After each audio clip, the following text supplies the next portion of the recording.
Hello and welcome to another episode of Tracy Takes On, the show that talks about all things political. I am joined today by my two panelists, Charles and Telisha, and we're gonna jump right into it for topic number one, talking about the stimulus that was just agreed upon. Apparently, Congress thinks that all we're worth is $600. What are you guys' thoughts on it? And maybe explain why it is I'm making too much out of this. I don't know. Go first, Charles. Well, I really don't believe they even think we're worth $600. They're just trying to get away with that figure. And still, the money's not going to be going to people that really need the money. The Congress has been just debating since this whole pandemic started about, how less of assistance they are willing to provide. So, $600, I guess, it's around Christmas time or at the end of the year, how fast will that go? It's not even going to last a month. I mean, here we are since the first stimulus check. It's been over half a year, and now you just come along with $600 and thinking that's gonna do the trick. Especially, people who have gotten laid off since then. All the millions of people each week that been filing for unemployment. It just shows what our government thinks about us. So, I just hope it wakes up a lot of people eyes and minds and just understand, what our government is about. That's my idea. Dr. Alicia, what do you think about the $600 that Congress thinks is going to be enough to do something with? Hi, so yes, and thank you, Tracy, for having me back. Yeah, it's not enough. It's nowhere near enough. It's insulting, especially when people like Joel Osteen got 4.4 million and he's not even a taxpayer in his own right. He's a tax-free organization, and other rich people, Kanye West and folks like that, got 4 million plus. So it's very offensive that our tax dollars are going towards rich people who are already rich getting richer, and we basically have to beg for crumbs. I blame the Republicans, but I also blame Nancy Pelosi. She had them by the throat. Before election, she chose to wait, and now here we are. Yeah, the 600 is going to help because when you have less than nothing, something is better than nothing. But it is quite offensive that people are either going to have to decide whether they're going to actually pay for food or they're going to pay for rent or they're going to pay for gas to get to these jobs that are putting them in harm's way when our government has failed us. So not enough, but thank God they get something, and not thanks to the people that are supposed to be running our government. And this has not even passed for 45 signature yet. He hasn't even signed off on this yet. So who knows what he'll do if he vetoes it. Now, do they have enough votes to overturn it? Because, they seem to be scared of him for some unknown reason, which I can't even figure out. I'm like, why he's leaving. I was just so frustrated, and not that Facebook is any indication of what the nation is thinking, but people seem to be satisfied with 600. I'm like, but that's people out, corporations are getting more than you are, right? You do know that, correct?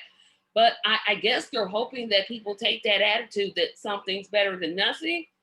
But this is just, I think it's a word worse than offensive. I just don't know what word I can picture in my mind that's worse than offensive. But it definitely is. It's like Really? $600?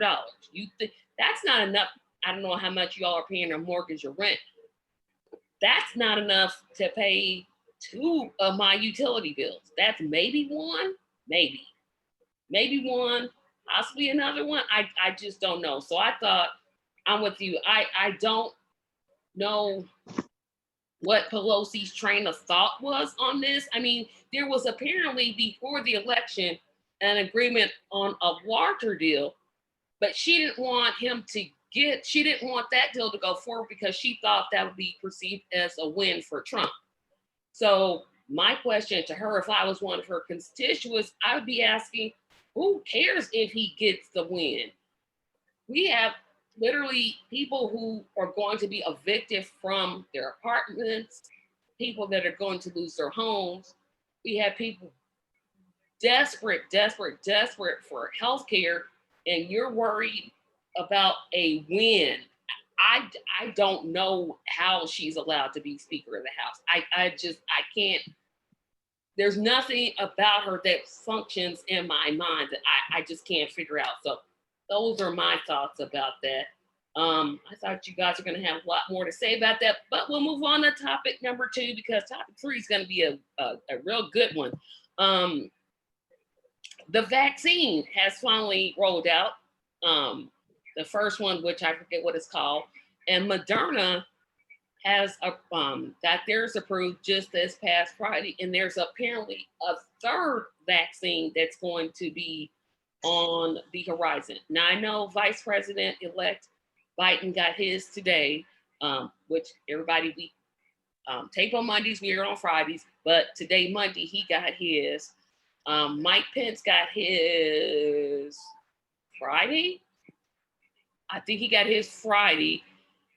Do you think that's going to help the public want to take it, or are we still thinking, no, they can get anybody to take it? I'm still not going to. Telisha, I'll let you go first. So they've been known to take things like Obama fake drink that Flint water. So the trust of the higher ups doing things to prove to you that it's safe is very small. Most folks aren't going to believe it. Most folks aren't going to trust it.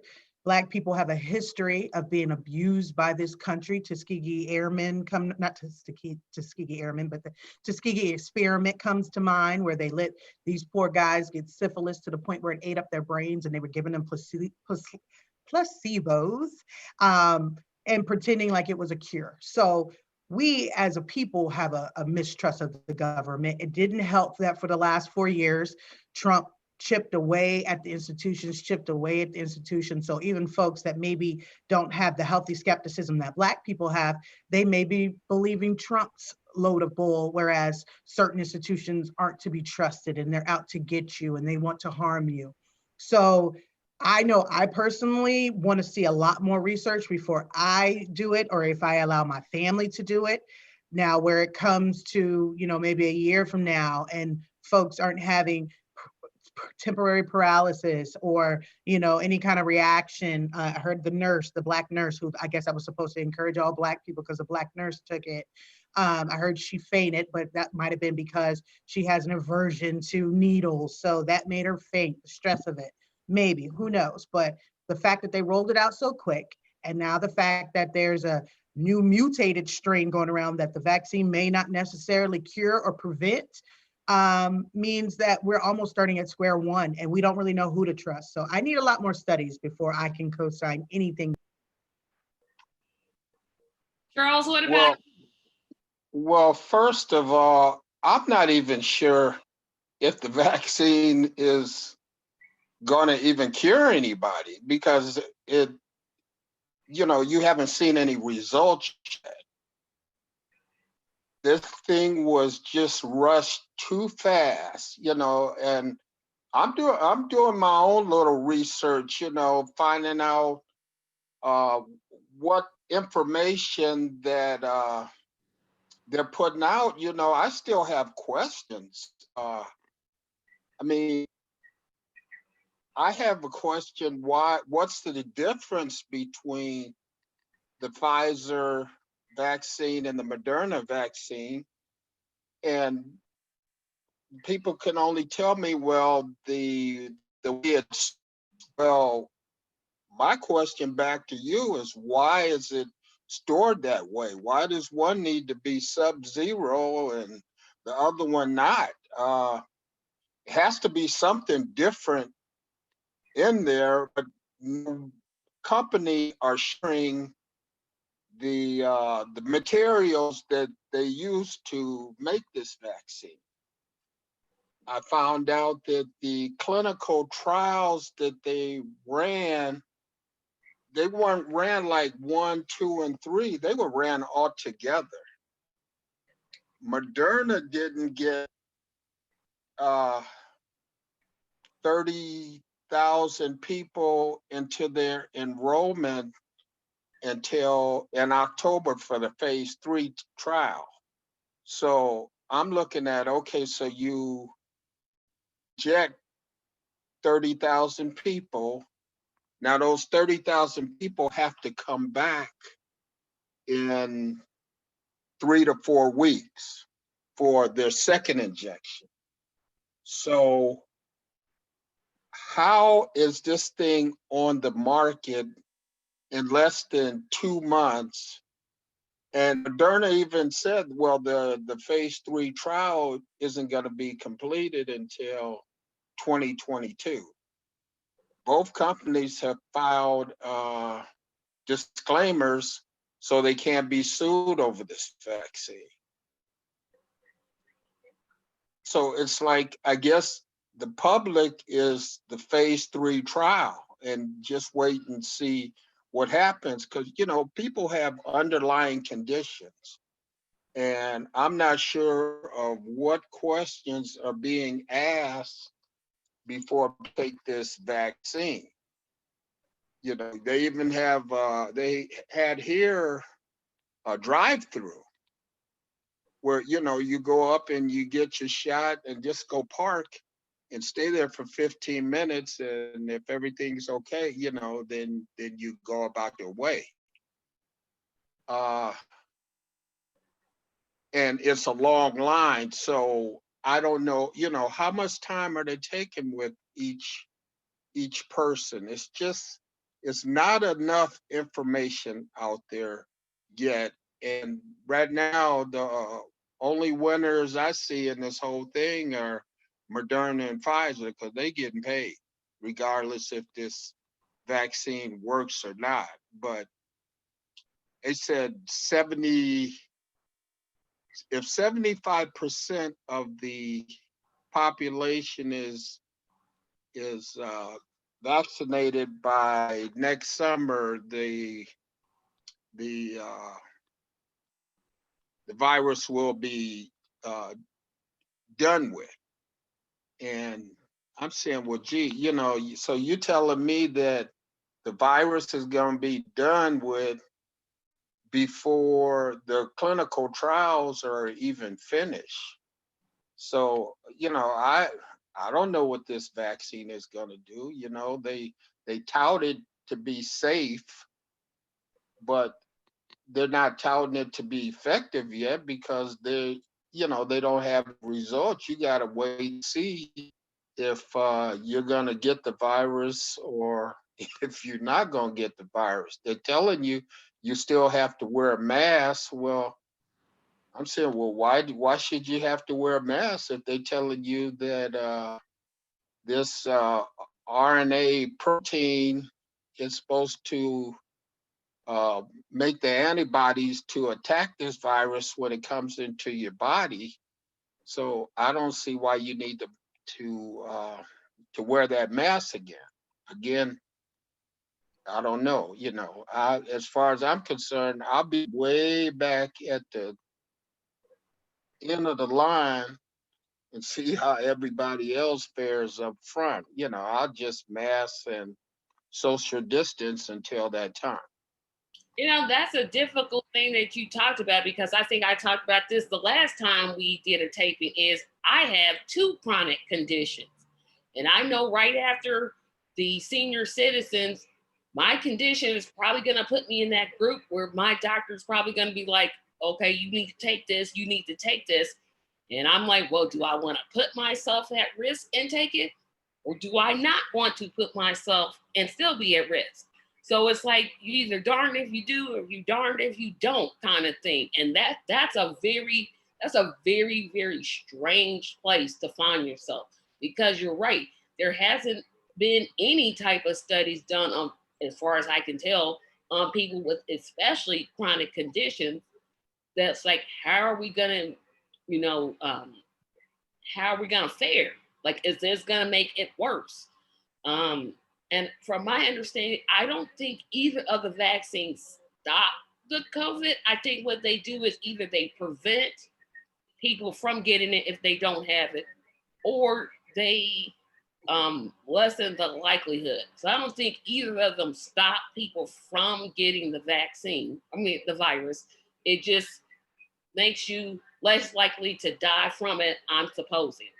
And I have to read a whole. No, that's not what it's touted to be. You know, it's mRNA, a messenger RNA that they inject into your body, and it's a protein, and it tells your body to make these antibodies, and it tells you to recognize the virus, and it makes antibodies. So when the virus does hit you again, these antibodies are supposed to destroy the the virus. You know, mRNA, that hasn't been used in any vaccine before. You know, they tested it before on other viruses, and then they decided to stop. You know, this is where it's a difference between technology and science, and they're using this technology, untested technology, to say that gonna make you immune to this virus. I mean, you can still the virus. I guess my question is, yeah, will you still carry the virus, or the virus is killed when it hits you? Could you take it and not be affected by it, but still spread it to somebody else? You know, it's for everything they say the companies put out there,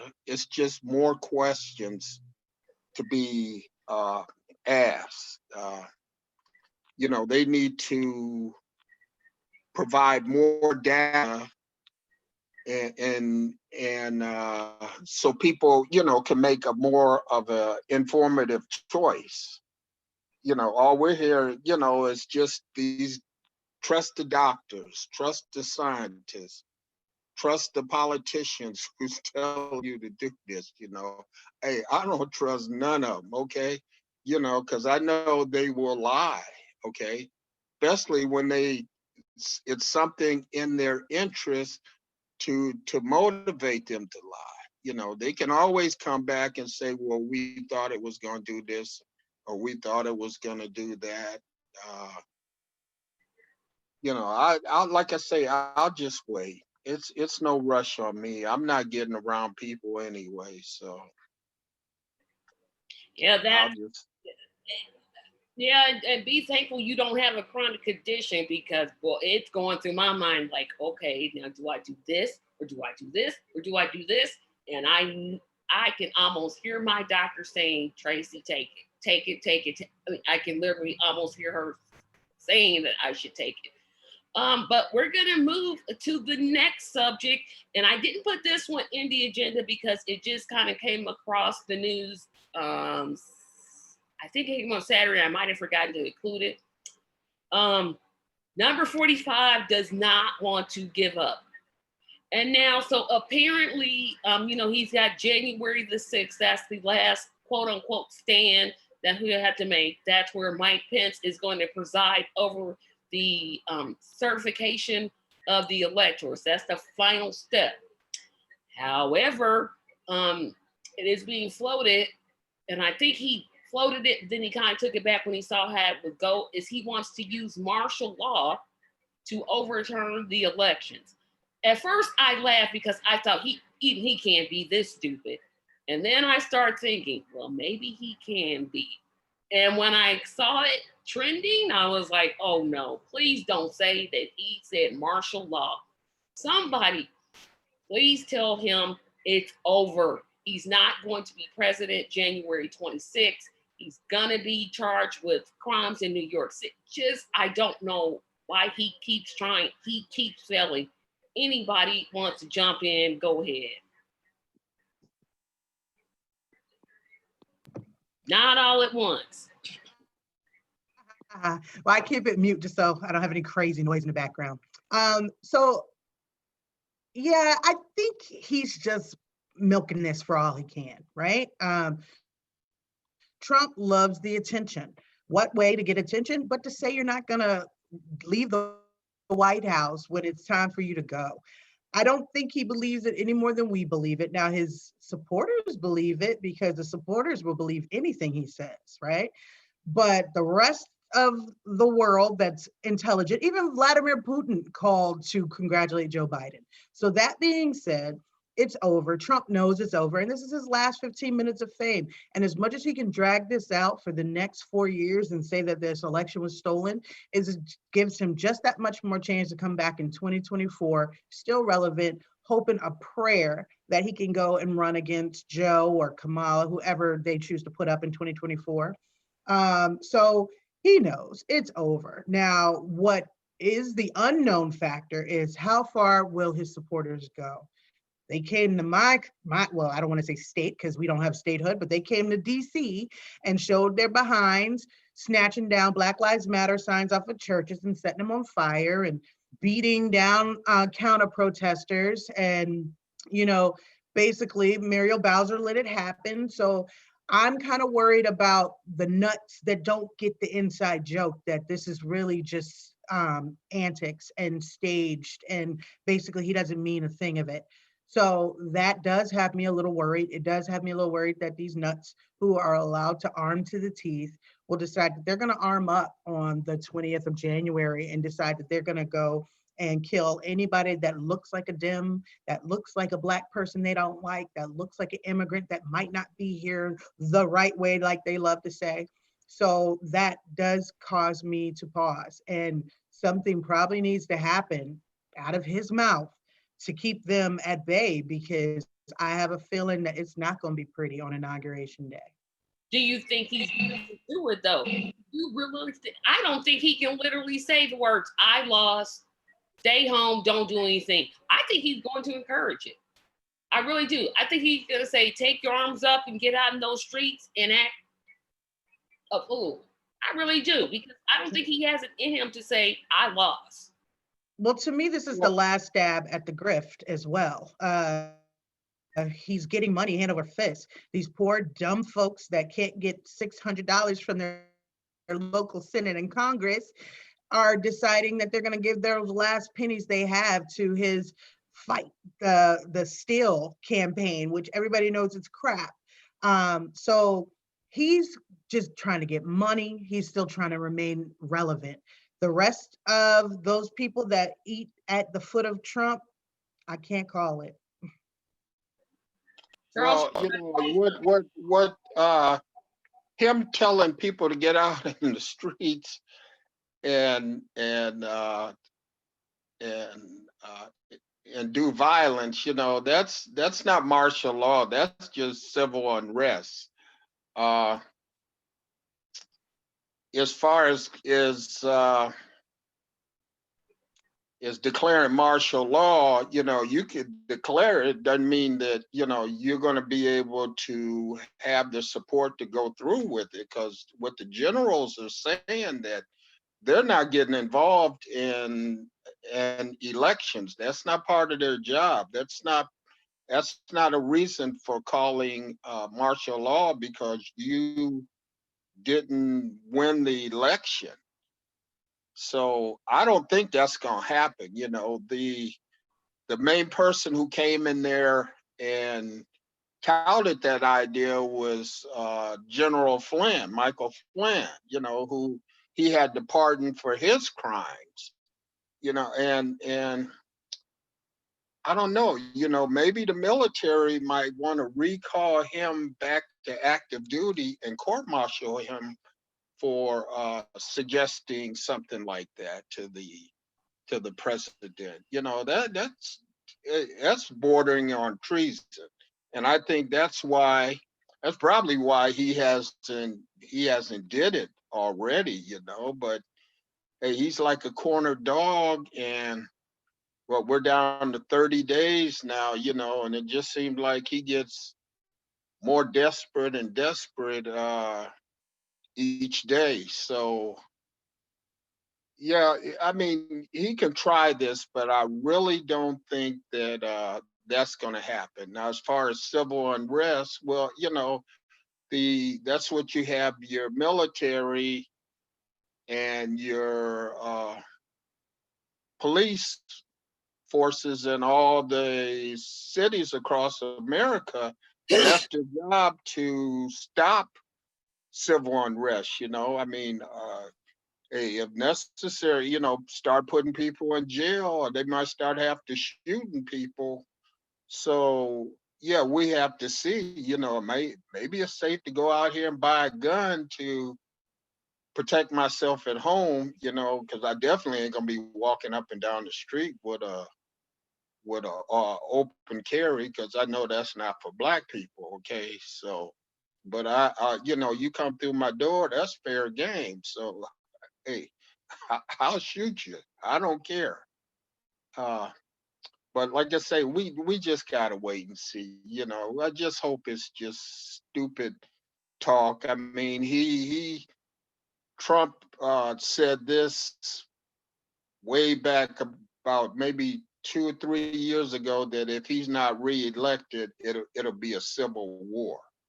So let's see. I think it'll be civil unrest. I don't think any states are gonna succeed from the union and say we're on our own and we declare war against the United States. Ain't no state gonna be able to sustain that type of posture. I mean, it'll be put down. It's just too much might here.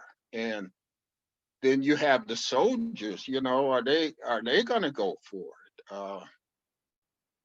I just don't believe it. I just, like you said, I just thought it was a stupid idea, and I really would be surprised if he goes through with that. Part of me, and this is on Team Petty, so I'll say it before I even say my statement. Part of me hopes he doesn't leave the White House on the 20th, because I want to see him be escorted out. I want to see Secret Service go in there and say, out. That's me. Realizing that that's probably not going to happen, but that's just me. I wonder, though, what does he have besides his base? And I mean that to say this. You have people in the Republican Party, the 126 Republicans that signed on to that idiotic bill or idiotic idea that Trump somehow got the election stolen from them. What are they that afraid of his base that they have to say, okay, we're gonna ignore what happened? No, I was not on Team Biden. I didn't vote for him. But even I can say he won the election. What is it that he has on you besides his base? It's got to be something, because I look at somebody like Lindsey Graham, who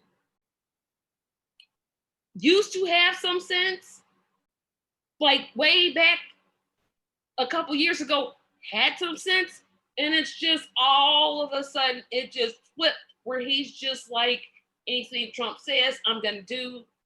Is the base that powerful, and I'm just totally missing it? Well, those Republicans basically came from the House. I really don't think any senators signed on to that, and the Mitch McConnell, he just told them, to ignore that and certify the election when it comes through there.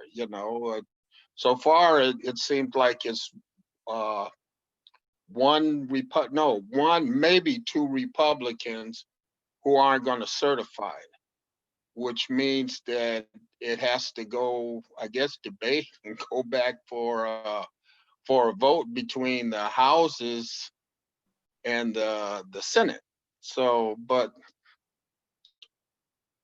oh God, this is kids should have an understanding how the government works now, because I did not know that the House and the Senate had to vote to certify the elections. I thought once the elector votes was done, then that was pretty much it, But I guess I'm finding out different. You just finding out that your government it just has people in there that are no good. That's pretty much it.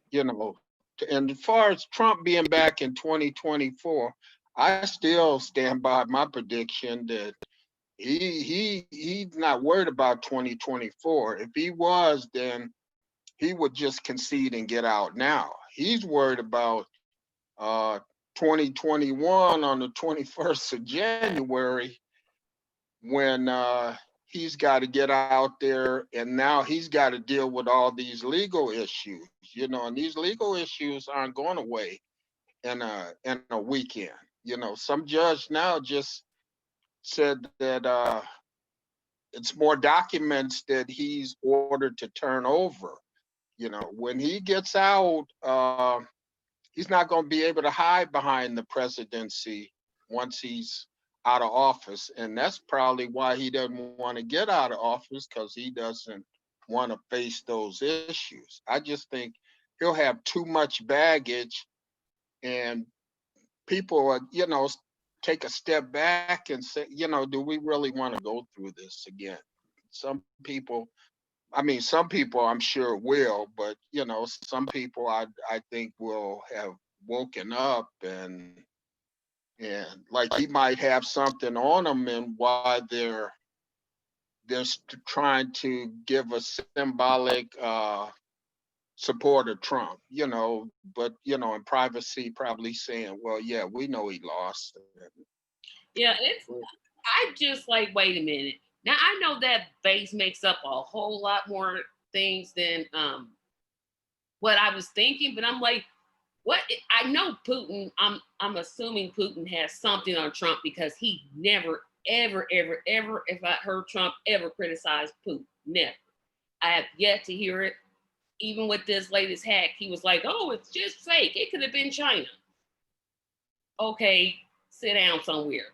But like I said, it just amazes me how desperate the Republicans are looking, and people are they're still sending him money. He's still broke. He's still spending it. Like, what is it that's going to make you realize, one, he doesn't care about you because he didn't pass anything that ever benefited you. Second, he's racist, misogynist, homophobic. There's so many phobias that he falls under. I don't even have time to talk about them all. But next to last topic that I want to get to is the Medicare for All fight. And this one, it just came out of just left field. I'm like, where did this all start? So Jimmy Dore, comedian / podcaster, on his show, presented an idea that progressive Democrats should hold their support for Nancy Pelosi unless she brings Medicare for all to the floor. The ramifications of that, some people like Cornel West have signed on to the idea, but others not as much. So now it appears to be a fight on the left, which I really hate, but it appears to be a fight on the left. Is he brought up AOC, Alexandria Ocasio-Cortez, And he said, you know, she's got all this power, she doesn't use it. And if she doesn't do this, we should just not vote for her. I have my thoughts on his brand of ideas, but Charles, what do you think about withholding votes for Pelosi unless she does this idea, or what do you think of the idea in general? I'll let you go first because I know Talisha's got a bunch to say on this. Well, you have, when you want something, you should have leverage. You shouldn't go in and trying to demand something without having any type of leverage, because you're gonna come off looking like you're just begging, because you don't have the power to motivate the person for whatever it is you want. You know, AOC is just one vote.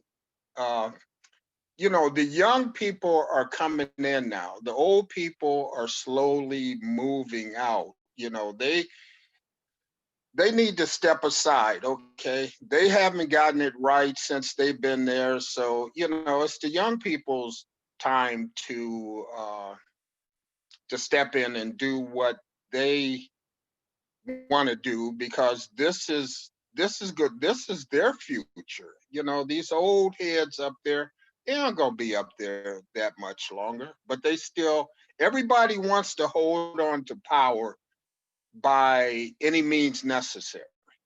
You know, if it's Democrats or if it's the Republicans, and that's why so much they're about as split as the Republican Party is split, because these new ideas that are coming in are, the old people, you know, are reluctant to that change. They're fearful of that change. They don't want that change. They want to keep things going just the way they are. And my belief is, you know, the only way democracy is going to survive is if the ideas are all central. They have to be in the middle. They have to be a balance. When you start going far left or too far right, you know, you have a chance of tearing up the democracy, because the democracy is just an experience. You know, it's nothing that forcing everybody to stay together as the United States. You know, states start feeling they have the power to pull away, or if their demands are not met, you know, you just, like I say, you just have to, you know, it could be a slight difference between both sides, but it needs to stay towards the middle. And that's why I use the term moderates, because those are the ones in the middle. It doesn't matter if you're a moderate of Democrat or you're a moderate of Republican. You know, it's those far right nut jobs or the far left thinking that is causing all this dissension. You know, universal health care wasn't even, it's more of an idea now than it was 4 years ago, you know, when Bernie started first touting that and trying to push that, you know, but now it became part of the platform. It still hasn't uh, been accepted on the right side yet, because I mean they were trying to get rid of just the healthcare bill that was there right now. It's not a great healthcare bill, but gee, you know, they wanted to put something even worse to the public. So um, you know, I mean, I'm for universal health. Everybody should have some kind of health care. Okay, I don't care, you know, who you are. If you're the CEO of some multi-billion-dollar corporation, or if you're just somebody who's homeless on the street, you know, you should still be uh, afforded the opportunity to to have health care. And it doesn't seem to be a problem in a lot of these other countries, but it's just so much greed here that it just doesn't want to be accepted. So, Yep. Okay, Telisha, go ahead, and then I'm gonna say mine for last. Okay. All right. When I first heard the idea, as much as I dislike Jimmy Dore's style and his show I used to watch back in the day, but then he just totally turned me off. Stop watching, stop tuning in. But I was able to separate the man from the idea, and I thought it was an amazing idea. I still think it's a pretty good idea. Whereas he was saying, leverage what you have. We got at least 20 progressives. Since they lost those 10 seats, they need those progressives to make sure that Nancy does what they need her to do. But then I started listening to shows like Clickbaity Political Thirst Trap and the Ben Dixon Show. And yes, there's been a lot of commotion between Ben Dixon and insert any name here. They made a very good point, because even though Jimmy Dore proclaims to be for the left, he still is a white man in America who's very successful and has a lot of money, right? So he's asking these Black and brown Congress people to leverage the little political power they do have to basically force a vote that we know is going to fail. It's going to fail. And so now, because Nancy Pelosi is vindictive, now she's going to cheat them out of committee assignments. Now they can't be as productive. And now it's going to look like they didn't do anything. And now maybe 4 years from now, or 2 years for House, 2 years from now, they get voted out. And then the one thing we had fighting for us in Congress may be gone. So I definitely have started subscribing to the political thirst trap side of the House. Yes, it's very important. And now is the time to extract something, but maybe extract something that's more tangible that folks can actually see the benefits from, instead of just proving a point. We know who the fakes are in Congress. They can tell us all day long and sign into a bill they know isn't going to go anywhere. But we know who's bought and paid for and who's getting the biggest money from the healthcare industry. We don't need it to be called out. And I think that's what Jimmy Dore wants. He wants them basically to be like, aha, guess what that does? For some reason, these people keep electing them into office. So apparently it's not a big as aha as you think it is, you know? So as opposed to maybe pushing something we know is going to fail, maybe get rid of that pay-go. Like Alexandria Ocasio-Cortez mentioned that, like starting getting pay-go waivers like they got for the military budget to get passed. They got a pay-go waiver. And if everybody doesn't know what pay-go is, it's basically something that for some reason the Dems get in office and decide they want to be financially conservative, whereas Republicans claim they are, but then they spend like drunken sailors. But now you can't pass any legislation that benefits, especially no one in the bottom 99%, unless you have a means to pay for it. But somehow, when it's time to feed the military industrial complex, we get waivers. So she says, maybe we can leverage that for waivers for some things that benefit the communities. Hey, guess what? I got an idea, because there's plenty of schools that need funding that apparently Nancy doesn't really care unless you got a way to pay for that funding. Maybe we could push some art programs back into the schools, or some aftercare programs back, so parents can work a little later so their kids will be taken care of and not sitting at home without any care. So there's plenty that can be done that is actually tangible and you can wrap your arms around, and maybe spend the next 2 years lobbying the people, because that's what Congress is going to need us to have their back and be out in these streets screaming, this is what we need. We need Medicare for all, and not just waiting till it's election time to say, what did you do? What did we do? We need to have their back, and we need to say, this is what we want. We stand with the squad and the other progressives, Cori Bush, Jamal Bowman, Ro Khanna. Stand with them, because right now we're telling them, go do that dance, go make it happen, and nobody's got their back. So that's all I have. I got a whole lot of points on this. I never subscribed to Jimmy Dore's idea. To be honest, I thought this is the stupidest idea that I've ever heard. How do you say that? Here's a couple of things that I said no, because I'm just going to give you a couple of what ifs. What if they're successful? What if Nancy says, sure, I'll promise you to bring it to the floor, and never does? She never brings it up, but she promises. So they vote for her to be Speaker of the House, but she never brings it to the floor. You just wasted a vote. That's one. Second, I'm definitely on the Benjamin Dixon, Tim Black page on this one. It just doesn't make sense. You have people that literally just got there. Jamal Bowman, Cori Bush. They literally just got there. They haven't been sworn in yet. And now you're asking them, hey, put yourself on the line and withhold your vote. I am not saying that Nancy Pelosi should be Speaker of the House. I'm definitely not. But if she doesn't get their votes, you're going to have a Republican who's going to win Speaker of the House. Is that what you really want? Is that what you really want? No. So I don't know. I don't know why Cornel West has signed on to this. I'm like, Cornel, no, you've got to be smarter than this. This is just, it just doesn't make a lot of sense to me. What does make sense to me is, and this is a little bit of self-promotion, there is a group that is called the Medicare for All group that's on Facebook, and I will put it in the links. We are citizens getting together, and we're going to demand that our legislators at both the local and national levels start promoting it. That means we're probably going to have to educate them, although I'm pretty sure that they know what Medicare for All means. But it's time for us to tell them, okay, you don't want to vote for Medicare for All? We can replace you with someone else.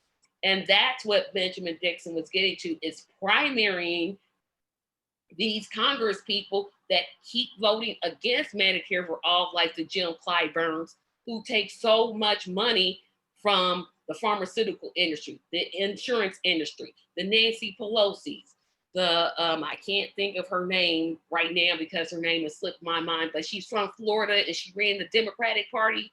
Her name, whatever her name is with the blonde hair, her. But that's what we need to do is, I just think, yes, they have enough votes to do it, but if they withhold her vote and she says, no, I'm not going to bring it to the floor, they don't have a person to replace her. So if somehow they withhold their 20 votes and the Republican wins, it's going to be far worse, far worse. I think this is just a bad idea. I definitely agree with Benjamin Dixon. Primary them. Organizations need to get together to promote this idea. But like I said, if you're serious about Medicare for All, the link to join the Facebook group will be in the description section. We really, really need you. We're out here trying to get this because like I said, I don't think this idea is going to be successful at all. You're just going to put their names in a press release. They voted against Medicare for All. Well, we know they were going to vote for Medicare, against Medicare for All. They aren't for it. Joe Biden said if it gets to his desk, he'll veto it. Like, really? You serious? And you wanted my vote? No. But somehow progressive said, you know what? Trump is way worse. But you would think he would at least hear it, but, you know, not going to happen. So I say, like I said, if you're serious about Medicare for All, follow the link in the description sections, join the Facebook group. We're going to have a conference call coming up so we can plan our event. And that's about as much self-promotion as I'm willing to do. But I wanted to talk about, this is the last episode of 2020. Oh, I want to cry because it is. I'm doing a couple of solo shows, one on Thursday and one coming up the following Monday. I'll be all by myself. So I want you guys to tell me some of the thoughts, some of the things about 2020 that stood out for you. And Charles, I'll let you go first. And let's say the pandemic and the George Floyd, that opened up a lot of people's eyes about the government and how police are reacting to Black people. You know, it even, I mean, not many people knew about Juneteenth Day, especially up north and the east. That's basically was a summer, not summer, a southern celebration. And you know, it's just what stands out. It's just a lot of history happened that's going to be remembered in 2020. You know, probably like the pandemic of 1819. So those are the two things that really stood out for me, and watching how, you know, how America came out to vote. They didn't, they weren't playing this year. I mean, more people came out to vote than any other election. Biden got more votes than anybody, any other presidential election, and Trump is second. So that just showed me that people were serious, and but we still have a serious divide. And more people need to wake up. I'm saying that you can talk to people all you want, but until they find themselves in the same boat as you are, they're not going to support you. Everybody wants to hold on to what they have, and they're not willing to put it on the line and sacrifice it uh, to to promote change. At the end, they'll be there to reap the benefits of change, but they won't go through the process of change, and things don't change then. But I just see the people in Congress, how they're getting older, and it was more unity then, but now they're splintering off into their groups because some people understand there's a need, and they're willing to speak out about what's needed, whereas the others, they know it was a need, but they didn't care about it because uh, they had other agendas to take care of. So it's just been an eye-opening year, and I hope it gets better next year, but I'm not so sure. We're just going to carry this over in 2021 and see what happens. Yep. How about you, Telisha? What stood out for you this year? Well, definitely the pandemic stands out. What stands out really, Charles is kind of glasses half full. I think I'm a little glasses half empty. It's really become apparent how selfish people are. Um, the thought process that me wearing a mask can save someone else's life should be a no-brainer. And the fact that people are literally arming up and threatening to kidnap governors just so they can go get their hair cut or not have to wear a mask, and they're comparing it to slavery, sickens me. The fact that the election was so close. Now, granted, Joe Biden has problematic history. And if there was anybody else I could have voted for, he definitely wouldn't have been my candidate. But him and Trump are on two totally different books. They're not even pages, two totally different books. And the fact that it was so close, it really scares me that this is the future of our country, because it wasn't just older dying off boomers that voted for Trump. It was young people too.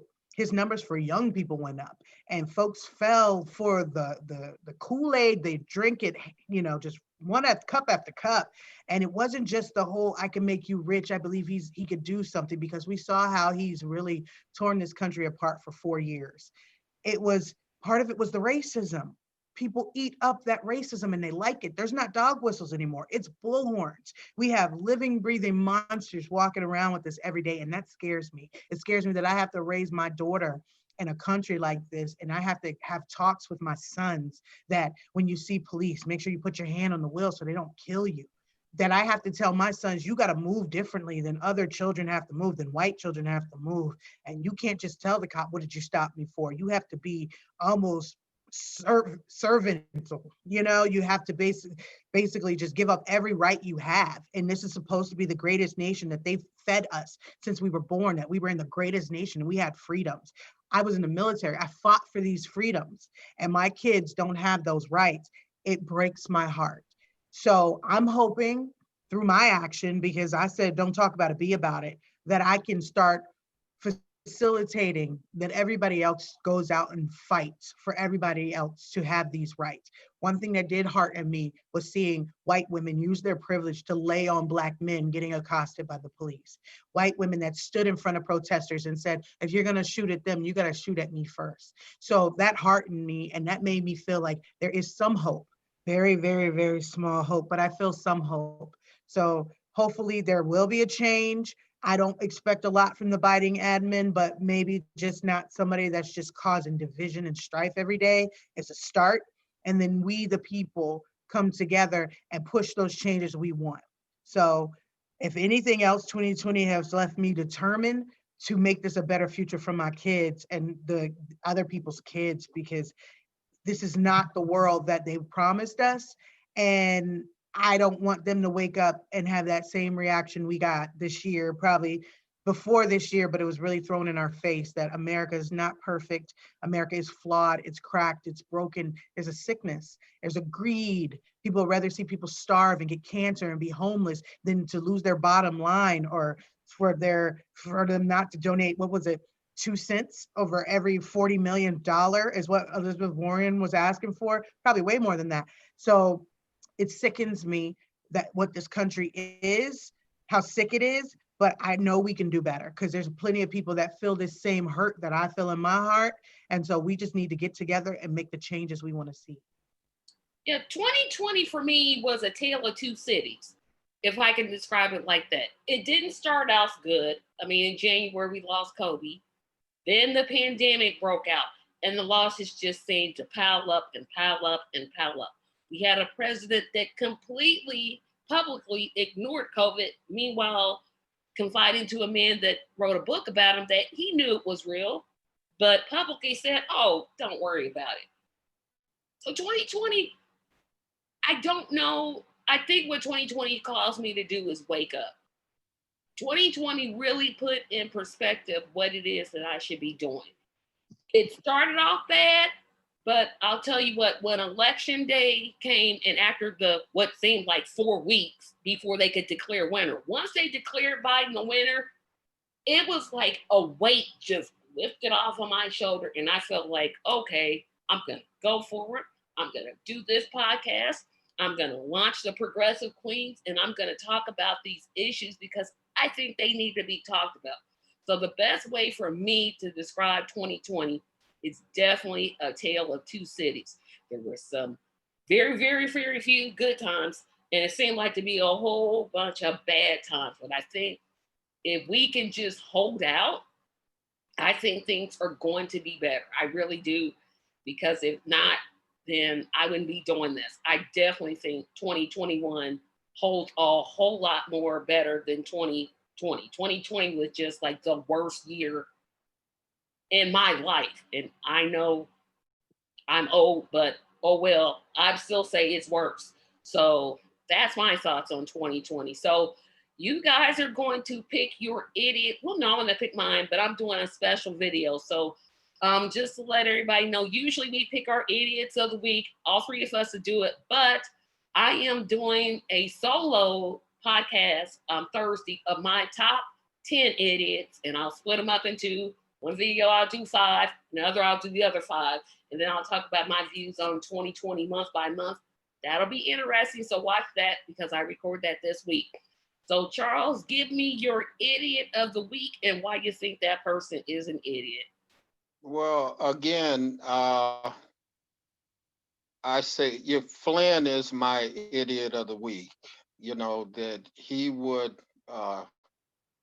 go up into the White House and suggest that the president declare martial law so he can overturn the elections in the predominantly Black cities. I mean, I hate to say it, but you know, it's been said Trump got a lot of Black votes this election that he did in the last election. But you know, I mean, how can people look at him that way now after, you know, you're overturning the vote in black cities. You know, you're trying to overturn black vote just so you can stay in power. You know, it's illegal what Flynn was doing. It was stupid. And I hope he has to answer for it. Okay, Telisha, what about your idiot of the week? Well, I have dual idiots of the week. It would actually be Jimmy Dore, Ben Dixon. Jimmy Dore took a relatively decent idea. Like, he had maybe about 50-50 support. Certain people liked it, certain people didn't. Certain people used the narrative that he's an idiot and didn't want to even hear his message. So I get that. But certain people who don't really like his personality took that message and thought, that's a good idea. But because the squad didn't jump when he said jump, he started to question their integrity. He started to say that they were sellouts and that they didn't care about their voters and this, that, and the other. So easy to be what he would like to call himself, a jagoff comedian, to sit there and critique what they could do better when he's not taking that fire that they take on a daily basis. They get death threats. So he's an idiot. Ben Dixon had a good rebuttal, and he could have just stuck with the rebuttal, but he kept concentrating on Jimmy's wealth, on Jimmy's personality, how much Jimmy's an idiot. And then he took that same issue that Jimmy was insulting the squad and perpetrated it towards Breonna Joy Gray. And he called her the front for white supremacy. I have a problem with that, because now you are reflecting the exact same thing that you said you didn't like about Jimmy onto this young lady who, as far as I'm concerned, until she shows otherwise, has done nothing but try to get the same rights out there for all the marginalized that Ben's trying to do. So I didn't like that. And then the fact that he won't let it go. Every day it's anger, anger, anger. It's telling people that if you believe in this, you're stupid too. No, hey, I'm one of his Patreons. So now I'm offended because you're calling me stupid for thinking, hey, that might have some merit, instead of just giving a good reason why it didn't have merit. So both of them, idiots of the week. Hopefully they can get some of that testosterone under control and come back. Well, we know Dora won't, but at least hopefully Ben will, and he'll come back next week with a better perspective. Oh, I got one idiot of the week. It is Michael Eric Dyson. First of all, Michael, I don't know what he was thinking. So let me tell you what he said. So Michael Eric Dyson, Joe Biden was, and I hope, Charles, you got that link that I sent. Joe Biden was caught in a meeting basically berating some Black civil rights leaders. And they challenged him, which they should, is that his cabinet, his top cabinet positions need to be more diverse. That's just no common sense. Black people supported you in high numbers. You need to do something. So instead of putting out reasonable policies, Michael Eric Genius Dyson, and I'm saying genius as sarcastically as I can, touts that by suggesting that Kamala Harris be the vice president, that's diversity enough. Are you freaking kidding me, sir? You, sir, are going to be on my top 10 idiot list. That was the most idiotic thing.